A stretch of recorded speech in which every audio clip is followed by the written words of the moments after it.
Bienvenidos a Voces de la Sierra, el espacio de garcimolina.net, apoyado por la Asociación Peña el Pardo de Casas de Garcimolina. Soy Maruja Heras del Villar, y hoy quiero que cerremos los ojos, bueno, aunque nos estén escuchando, y que imaginemos este valle distinto. No solo pinares y bancales, sino una línea tensa, una frontera donde cada cerro podía ocultar peligro, donde había torres de vigía en el siglo XIII. Sí. Hola a todos, soy José Capirutejo Talayón. Cuando Maruja dice frontera, no es una metáfora ligera. En el siglo XIII, la Serranía Baja formó parte de esa franja de contacto entre reinos, una zona donde las torres y los castillos menores no eran meros aderezos del paisaje, sino la columna vertebral de la defensa y la comunicación. Imagina, José, garbanzos, pinos y de repente una hoguera en la distancia que anuncia noticias. Donde ahora pasamos tranquilos, entonces había mensajeros y caballos y torres. Garcimolina, el Castillarejo, la red entre Moya y Algarra, nombres que hoy suenan locales y también estratégicos. Exacto, Maruja. Estas torres de vigía formaban redes. No hablábamos solo de una torre aislada, sino de un sistema pensado para dar aviso rápido. Señales de humo de día, fuego de noche y mensajeros a caballo para confirmar o para llevar órdenes. Era vigilancia permanente en una frontera viva. Ajá. Y para quienes nos escuchan desde Garcimolina o Algarra, pensar en esa red conecta de inmediato con los cerros que ven cada día. Así que hoy vamos a recorrer esa red, a escuchar lo que las piedras y los archivos nos cuentan, y también lo que nos han contado los vecinos. Maruja, ¿te acuerdas de la primera vez que subimos al Castillarejo en la prospección? Yo recuerdo el viento y cómo el lugar te obliga a entender por qué un sitio fue elegido para una torre de vigilancia. Sí, José, me acuerdo. Y además me acuerdo de la señora Ana de Garcimolina, que nos dijo: «A mí me contaron que desde allí se veía...»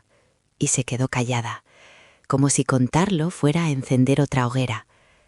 Esas memorias orales suman mucho a la documentación de archivo y a las prospecciones arqueológicas. Hablando de documentación, y para poner algo de rigor sin tecnicismos, en el siglo XIII esas torres respondían a necesidades políticas y militares. La frontera castellano-aragonesa estaba viva, se reconfiguraba con pactos, con incursiones y con el reparto de señoríos. En ese contexto, una torre podía ser un puesto de observación, un refugio temporal o parte de una línea de control territorial. Interesante. O sea, no eran solo torreones para la foto en excursiones, ¿no? Tenían funciones concretas y cotidianas. Claro, funciones prácticas: vigilancia, aviso, control de caminos, protección de la comunidad. Y también simbólicas: marcar la presencia de una autoridad, el dominio sobre un valle. Por eso muchas veces las encontramos cerca de caminos, de pasos naturales o en altos con buena visibilidad. Claro, funciones prácticas, vigilancia, aviso, control de caminos, protección de la comunidad. Y también simbólicas, marcar la presencia de una autoridad, el dominio sobre un valle. Por eso muchas veces las encontramos cerca de caminos, de pasos naturales o en altos con buena visibilidad. José, ¿qué nos dicen el Castillarejo y Garcimolina sobre esa red Moya-Algarra? Cuéntalo, por favor. Bueno, lo que las prospecciones y la documentación sugieren es que la red debía articular puntos clave: Moya como referente mayor y luego torres y puestos como los del Castillarejo y Garcimolina que vertebraban la vigilancia hacia Algarra y otros valles. Era menos una línea recta y más una malla, varias torres con vistas recíprocas para enviarse señales. Malla, me gusta esa palabra, porque me recuerda a las redes que hoy hacemos en Internet, ¿no? Solo que en lugar de fibra óptica tenían humo y caballos. Y por cierto, el proyecto garcimolina.net trata de recuperar esa memoria, de traducir archivos y hallazgos a relatos que nos permitan ver ese paisaje antiguo. Exacto, y ahí entra la arqueología, las prospecciones en campo y, muy importante, la memoria oral de los vecinos. Lo que el archivo no cuenta siempre lo complementa la gente que heredó historias, topónimos y nombres de parajes. A propósito, José, ¿hay debates académicos en torno a cómo funcionaba exactamente esa vigilancia? Porque me consta que no todo el mundo está de acuerdo. Sí, hay debates. Algunos discuten el grado de permanencia de los puestos, si eran guarniciones fijas con centinelas permanentes o puestos que se activaban en periodos de tensión.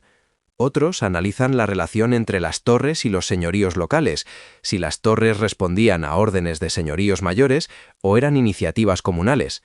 En la Serranía Baja, la mezcla de fuentes sugiere soluciones híbridas, a veces oficiales, a veces locales. Híbridas.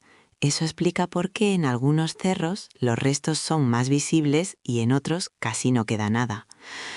Ay, y también por qué ciertas historias se mantienen vivas en unos pueblos y en otros se pierden. Exacto. Y el paisaje actual, con pinares y bancales, ayuda a que muchas ruinas queden semiescondidas. Por eso las prospecciones de campo son tan valiosas. Nos permiten rastrear trazas, muros, fosas y correlacionarlas con el archivo. Aunque, claro, no siempre encontramos respuestas definitivas. Muchas veces la hipótesis más prudente es la mejor opción. ¿Y qué nos dicen las fuentes escritas?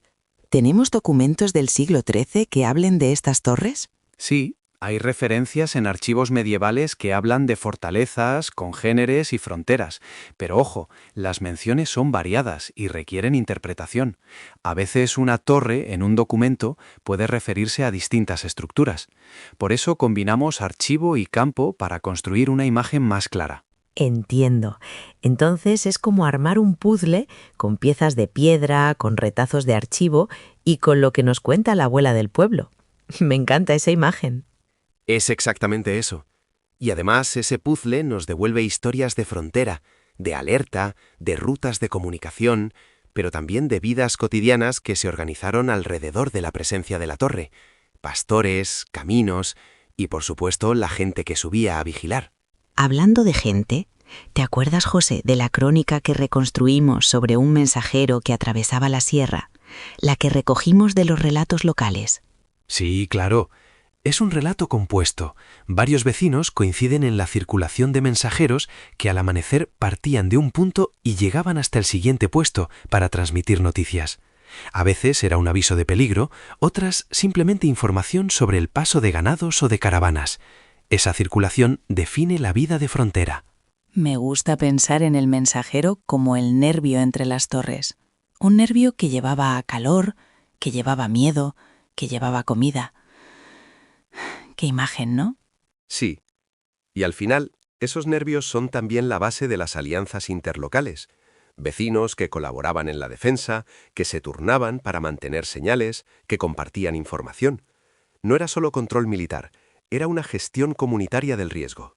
¡Guau! Interesante. Y para quienes ahora se preguntan, ¿qué queda hoy? ¿Se puede visitar algo, José? Lo que queda son trazas en el terreno, restos dispersos en algunos cerros y, sobre todo, la posibilidad de reconocer los lugares en el paisaje. Las prospecciones han localizado puntos de interés en Garcimolina y el Castillarejo, por ejemplo, que nos permiten imaginar mejor la red Moya-Algarra. Además, el trabajo de divulgación intenta poner esos puntos en valor para la comunidad. Eso es importante, poner en valor sin convertir todo en un parque temático. Conservación y conocimiento, no espectáculo.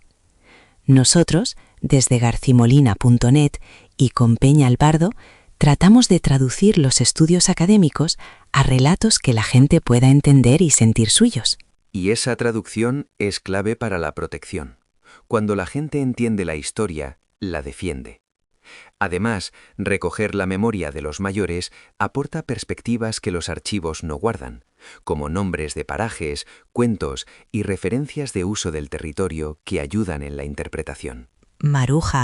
José, ¿hay alguna anécdota curiosa que recuerdes de las prospecciones? Algo que nos conecte con lo cotidiano. Sí, hay una que me gusta. En una prospección, un pastor nos señaló una piedra aparentemente indiferente y dijo: Aquí siempre me dijeron que pararan en tiempo de guerra. No era una ruina monumental, era una piedra testigo. Ese tipo de señales nos recuerda que la historia vive en lo pequeño. ¡Oh, hermoso! Me pone la piel de gallina pensar que el paisaje guarda tantas capas. Y escucho a la gente decir, pero si aquí nunca hubo nada, y en realidad sí hubo, un sistema de vigilancia adaptado a la sierra. Exacto. Y ese sistema nos habla de estrategias medievales, vigilancia distribuida, comunicación rápida, utilización del relieve. Todo eso nos ayuda a comprender no solo la guerra o la política, sino la manera en que la gente diaria organizó su vida alrededor de esas realidades. Bueno, vamos cerrando. ¿Qué les diríamos, José, a quienes quieran acercarse a investigar o simplemente visitar con respeto estos lugares? Les diría, vengan con curiosidad y con respeto. Respeten el terreno, consulten las guías locales y, si pueden, participen en iniciativas de divulgación y voluntariado. La arqueología en el campo avanza con la colaboración de la comunidad. Y yo añadiría, pregunten a los mayores, que muchas veces la mejor guía es una voz del pueblo que aún recuerda historias, topónimos y nombres. Y visiten garcimolina.net. Ahí van a encontrar materiales, relatos y propuestas de la Asociación Peña el Pardo. Perfecto. Y antes de despedirnos, un pensamiento final. Cuando caminamos por esos cerros, no solo vemos ruinas, vemos la constelación de una frontera que obligó a las gentes a mirarse mutuamente, a vigilar, a negociar y a sobrevivir. Esa imagen, creo, tiene algo épico, pero sobre todo humano. Sí, humano y evocador. Gracias, José. Gracias a todos por escuchar. Nos vemos en el siguiente episodio de Voces de la Sierra, donde seguiremos sacando del silencio las historias que habitan nuestros cerros. Gracias a ti, Maruja. Gracias a todos los oyentes. Hasta la próxima, y cuiden el paisaje. Es memoria y es futuro. Adiós.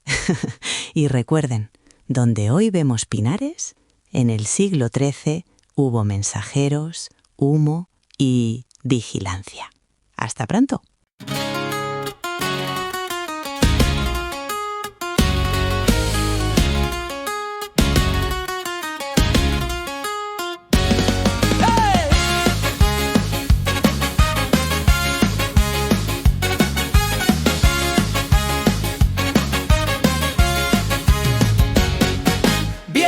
En cuanto plego del curro agarra y llena el maletero que nos vamos cagando hostias para el pueblo. Subimos el portillo de Buñol, pasamos Requena y San Antonio y en unos minutos el desvío en Utiel. Sin Arcas, Casillas, Talayuelas y enseguida vemos a lo lejos el castillo, Landete, Los Huertos, Moya, Santo Domingo.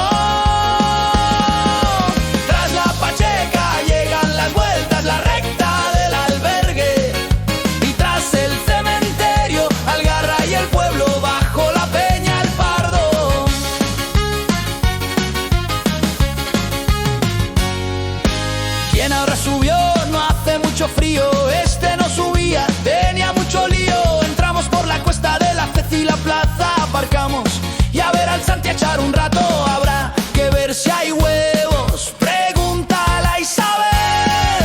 En la tejería tiene gallinas y seguro que han puesto patada a la orza, huevos y almuerzaco para rebajar paseo por el Cabo, el Río y el Pozanco. Bajar al Tornajillo, hay que ver Pacheca, llegan las vueltas, la recta del albergue y tras el cementerio, Algarra y el pueblo bajo la Peña el Pardo.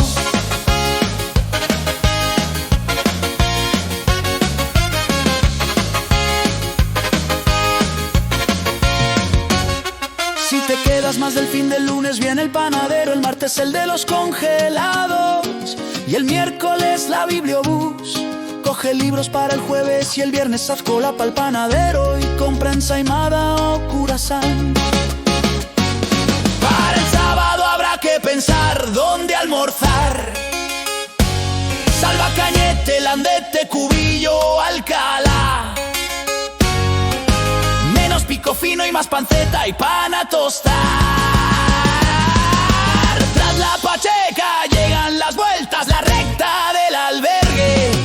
Y tras el cementerio, Algarra y el pueblo bajo la Peña el Pardo.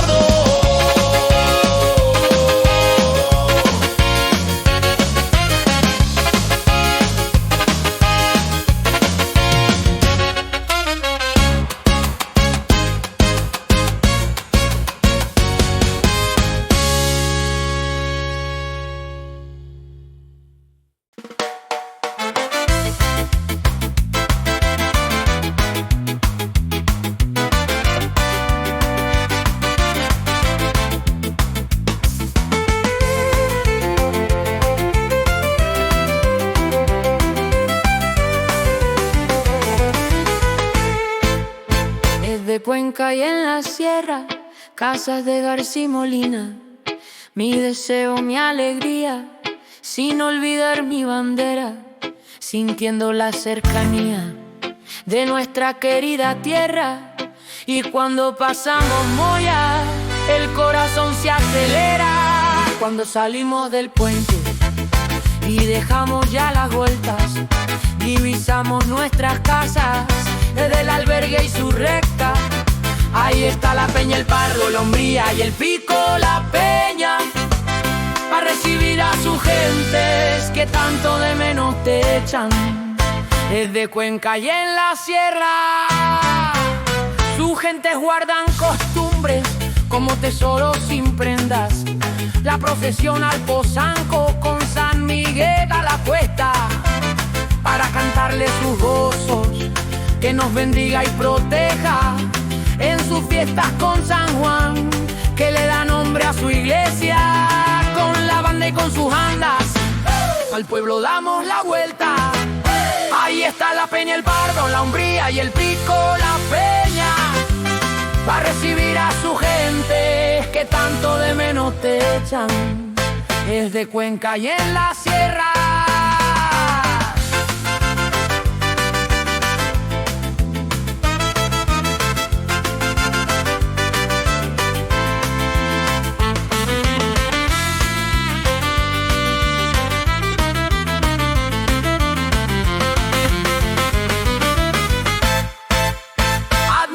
La dehesa, el paseo por el río que fertiliza la huerta, testigo de confidencias, alegrías y de penas. Al pasar por el Posanco se remansa y serpentea, hasta llegar a Chinejo, que lo recibe y festeja.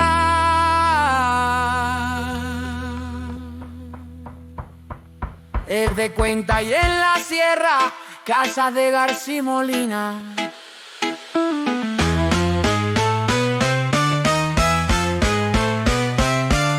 Mi deseo, mi alegría, sin olvidar mi bandera, sin olvidar mi bandera.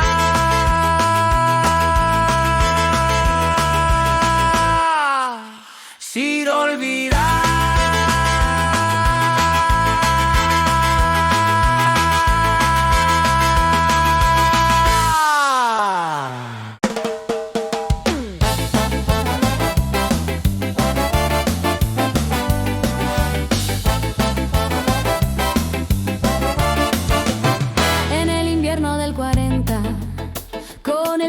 Ciudad, llegó una carta a su casa que le iba a separar de las aulas y los niños, de su vida y su verdad, por ser roja y ser mujer, por su propia libertad. ¡Ay, Perpetua, maestra de corazón! El régimen te juzgó por tu voz y tu razón.